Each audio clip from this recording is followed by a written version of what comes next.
दोस्तों, क्या आपने कभी सोचा है कि इस धरती पर लाखों करोड़ों साल पहले ऐसे जीव जंतु रहा करते थे जिनके बारे में आज हम सिर्फ किताबों में पढ़ते हैं या फिल्मों में देखते हैं। एक स्टडी के अनुसार अब तक इस धरती से लगभग 4 बिलियन प्रजातियां पूरी तरह विलुप्त हो चुकी हैं और ये सिलसिला आज भी जारी है। लेकिन साइंस और बायोटेक्नोलॉजी की दुनिया में हो रही तरक्की ने अब नामुमकिन को मुमकिन करने की राह खोल दी है। वैज्ञानिक उन जानवरों को वापस लाने की कोशिश कर रहे हैं जो कभी इस दुनिया से गायब हो चुके थे। तो बने रहिए वीडियो के अंत तक, क्योंकि ये सफर बड़ा ही रोमांचक होने वाला है।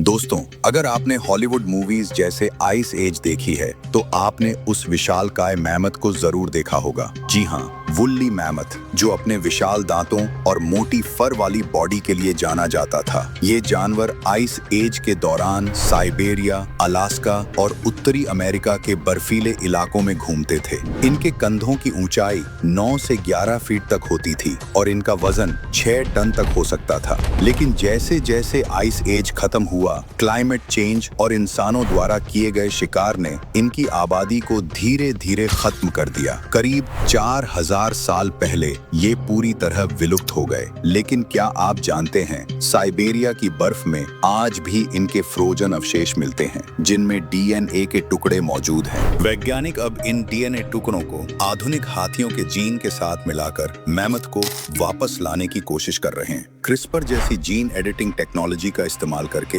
वैज्ञानिक मैमथ जैसे हाइब्रिड जानवर बनाने की दिशा में काम कर रहे हैं। लेकिन सबसे बड़ी चुनौती है डीएनए का पूरी तरह रीस्टोर होना। 2023 में साइबेरिया में एक अच्छी तरह संरक्षित मैमथ का अवशेष मिला, जिसने वैज्ञानिकों की उम्मीदें और बढ़ा दी हैं। अगर सब कुछ ठीक रहा तो एक्सपर्ट्स का मानना है कि 2035 से 2045 के बीच हम मैमथ को फिर से इस धरती पर देख सकते हैं। सोचिए कितना कमाल का होगा वो नजारा।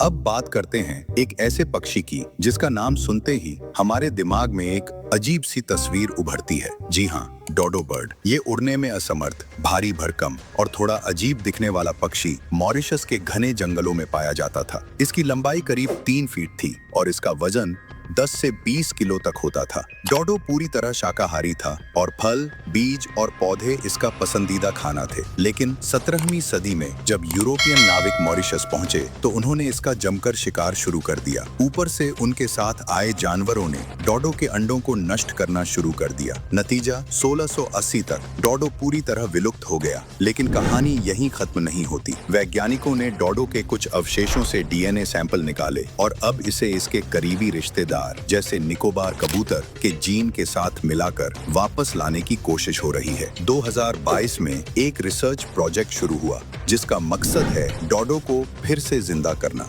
हालांकि डीएनए की क्वालिटी और जेनेटिक गैप्स अभी भी एक बड़ी चुनौती हैं। फिर भी वैज्ञानिकों का मानना है कि 2040 तक हम डोडो को फिर से जंगलों में देख सकते हैं। अब जरा सोचिए, एक ऐसा पक्षी जो सिर्फ कहानियों में था, उसे हकीकत में देखना कितना रोमांचक होगा।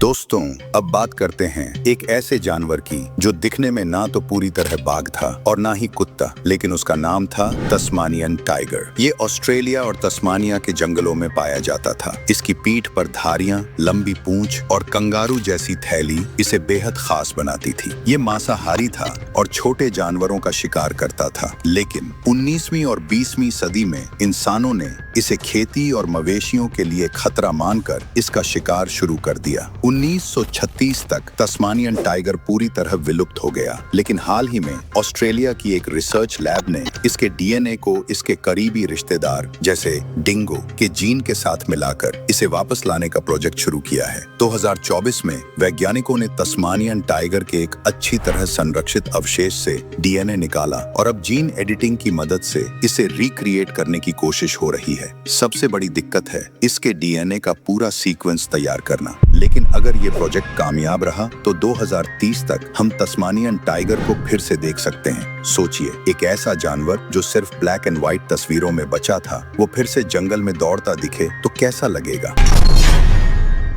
क्वागा, जो दक्षिण अफ्रीका के मैदानी इलाकों में पाया जाता था। ये जेब्रा की एक खास प्रजाति थी जिसके शरीर का अगला हिस्सा जेब्रा जैसी धारियों वाला और पीछे का हिस्सा सादा भूरा होता था। 19वीं सदी में इसका इतना शिकार हुआ कि 1883 तक ये विलुप्त हो गया। लेकिन 1980 में शुरू हुए क्वागा प्रोजेक्ट ने जेब्रा के जीन के साथ ब्रीडिंग करके क्वागा जैसा दिखने वाला जानवर बनाया। हालांकि ये पूरी तरह क्वागा नहीं है, लेकिन वैज्ञानिक अब इसके डीएनए को और रिफाइन करने की कोशिश कर रहे हैं। 2040 तक शायद हम क्वागा को फिर से देख सकें। दोस्तों, ये थे कुछ ऐसे जानवर जो कभी इस धरती से गायब हो गए थे, लेकिन साइंस की मदद से इन्हें फिर से वापस लाने की कोशिश हो रही है। ये सारी कहानियां बताती हैं कि इंसान अगर चाहे तो वो प्रकृति के साथ चमत्कार कर सकता है, लेकिन ये भी हमें सोचने पर मजबूर करता है कि हमें अपनी धरती और इसके जीव जंतुओं की रक्षा करनी चाहिए, ताकि भविष्य में हमें